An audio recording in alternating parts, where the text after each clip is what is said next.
How can they hurt you when I'm your Lord? And so I sat there in prayer, like, God, I'm having a hard time trusting that you know best for me in this area because of everything that I've seen, all the things that I've been around in my environment. And so a lot of people I want to like stress like pride and not trusting God.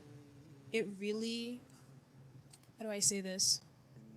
When you feel the need to build a wall to protect yourself and you don't see where God can fit in that aspect, you're essentially in the wrong. Because as good as it is to protect yourself and to do all these things, and I remember I was even telling you about this, like where I used to be very good at like blocking people, and God revealed to me you're really operating from a place of rejection, and then pride wells up and you're protecting yourself because you feel like if you block them first they can't hurt you. But he's saying, well, I told you vengeance was mine, and so you're even missing me moving in whatever capacity that I need to, even if they hurt you, because you're being anxious now, thinking that they're gonna hurt you, and so you well up inside and you're putting a barrier up so they don't hurt you.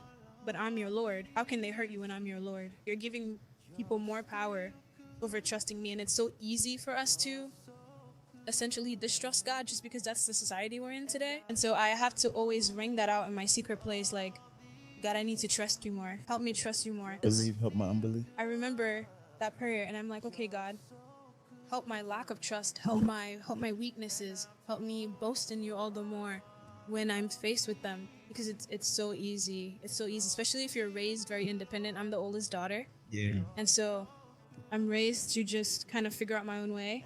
Like if I ask someone for help, I probably got my plan B, my C, my D, like everything.